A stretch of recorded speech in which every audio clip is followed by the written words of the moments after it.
Assalamualaikum warahmatullahi wabarakatuh. Halo teman-teman, ketemu lagi sama saya Dika Oktaviana, mahasiswi Prodi Ilmu Komunikasi angkatan 2018 UIN Sunan Kalijaga Yogyakarta.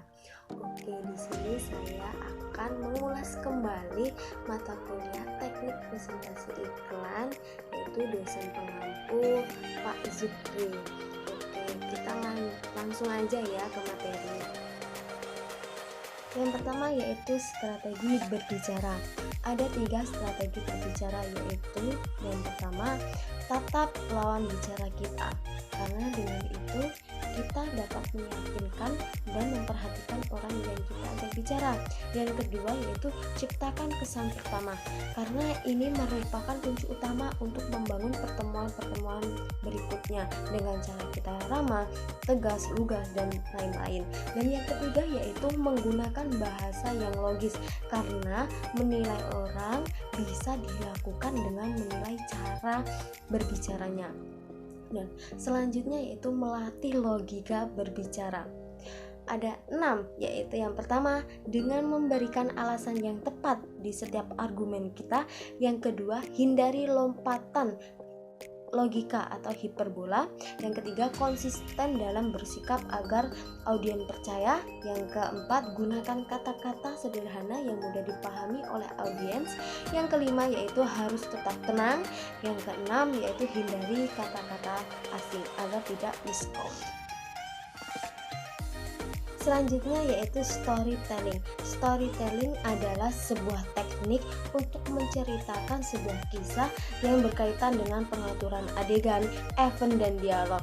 Nah, unsur-unsur dari storytelling ini apa aja sih? Yang pertama yaitu tema tentunya, karena tema adalah pokok pikiran atau dasar pemikiran.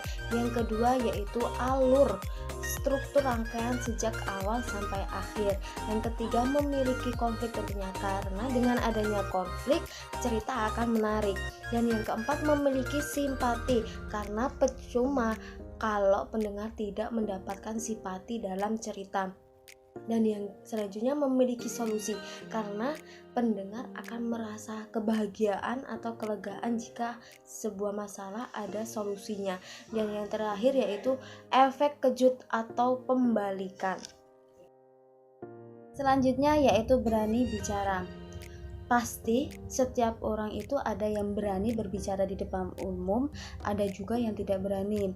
Nah, ciri-ciri atau gejala orang yang trauma berbicara itu yaitu yang pertama, ketika berbicara akan terbata-bata.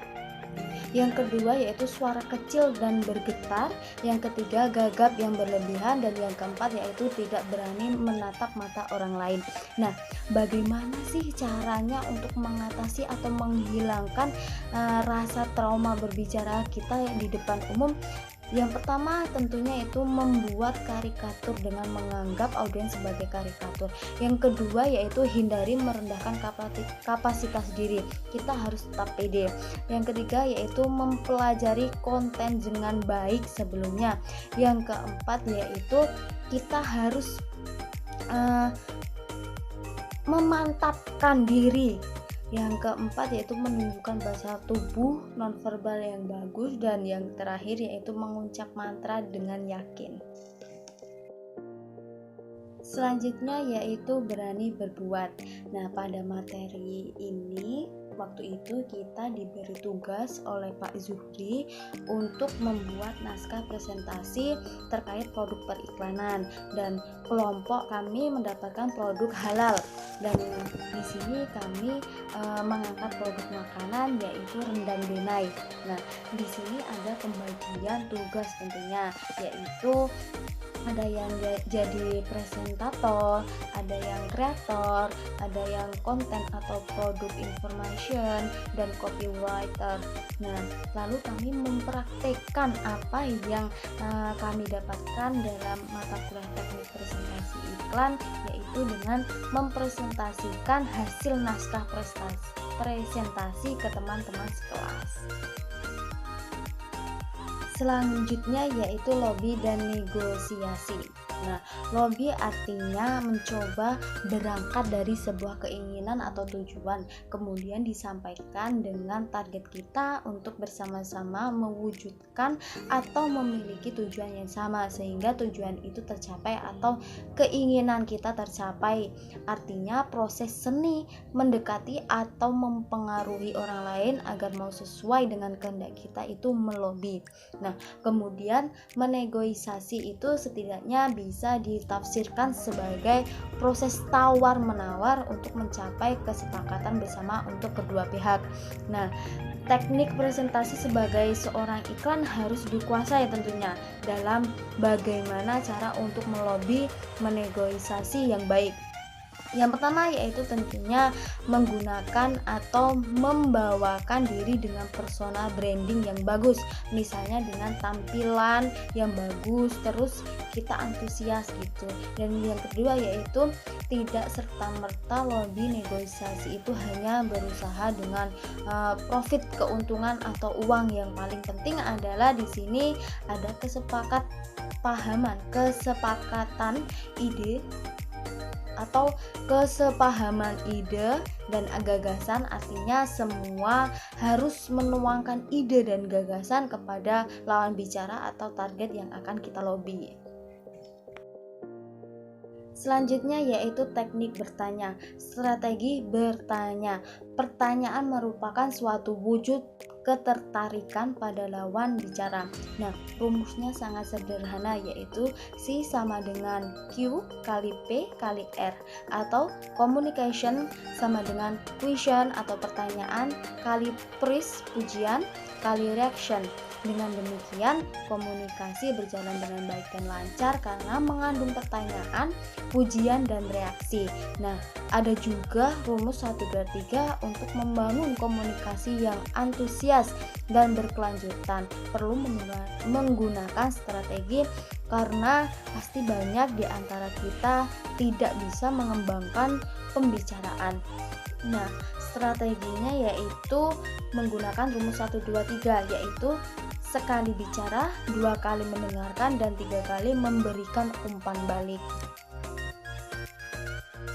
Selanjutnya yaitu teknologi dalam presentasi.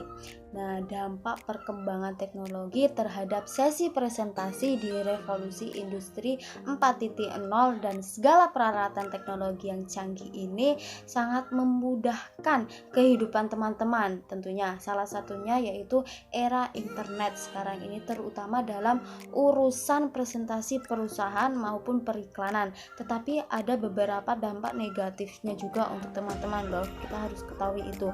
Mari kita telaah lebih lanjut dua sisi dari perkembangan teknologi dan pengaturannya terhadap sesi presentasi yang akan dilakukan. Yang pertama yaitu memudahkan pencari data. Tentunya dengan kemudahan internet saat ini, teman-teman bisa sangat gampang mencari konten yang hendak disusun. Yang kedua yaitu mendukung suasana sesi presentasi seperti alat pointer, sound system, dan layar proyektor. Yang ketiga yaitu memudahkan penyebaran informasi, fitur seperti WA, medsos, surat elektronik atau email maupun Google Form akan sangat membantu dalam menyebarkan suatu informasi seperti undangan untuk hadir dalam sesi presentasi atau seminar. Nah, yang keempat yaitu membuyarkan konsentrasi audiens. Mesti sebagai besar kita melihat manfaat dari teknologi, akan tetapi dapat juga memberikan pengaruh buruk tentunya. Nah, terus yang kelima yaitu menghubungkan teman-teman semua dengan bantuan presentasi. Selanjutnya yaitu menghidupkan pesan dalam presentasi periklanan. Nah, ada 4 strategi dalam menghidupkan pesan. Yang pertama, tentukan tujuan Anda, spesifikkan hasil atau aksi yang ingin Anda lakukan sebagai konsekuensi dari apa yang Anda sampaikan.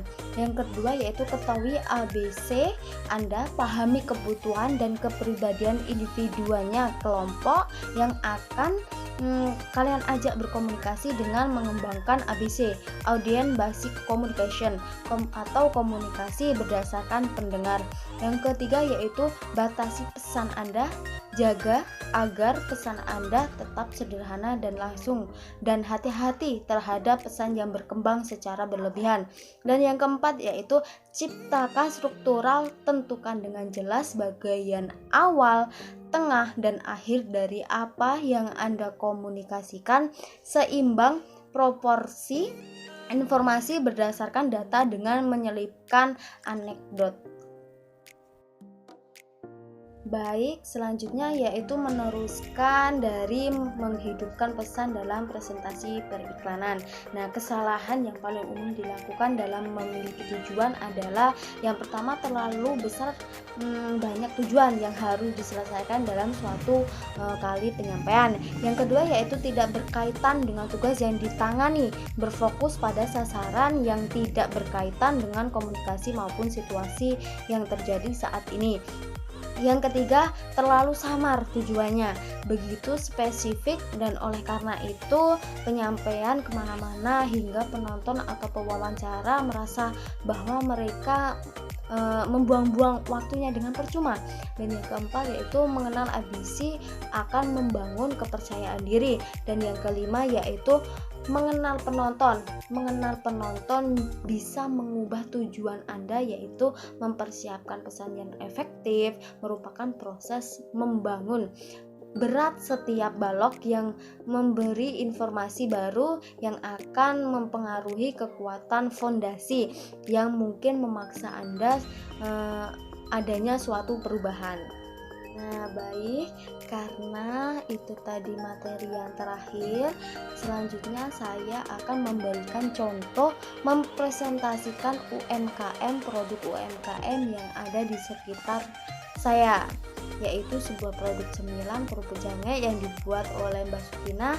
Baik, langsung mulai saja ya. Assalamualaikum warahmatullahi wabarakatuh. Saya Dika Oktaviana, pembuat cemilan kerupuk jange, akan mempresentasikan produk UMKM yang telah lama kami dirikan.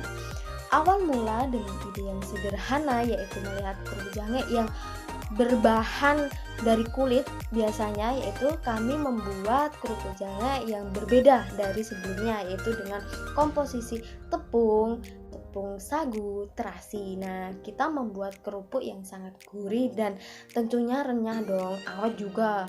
Nah, keunggulan dari produk kami itu apa sih? Yaitu kami membuat masih dengan tradisional nih. Pengeringannya pun masih dengan pemanasan di terik matahari. Jarang orang yang bisa membuatnya. Dan kami membandrol harga dengan sangat terjangkau, yaitu 25.000.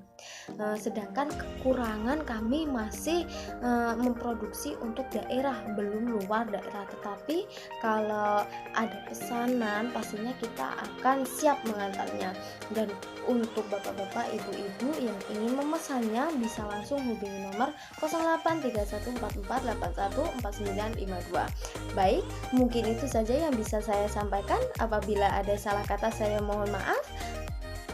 Wassalamualaikum warahmatullahi wabarakatuh.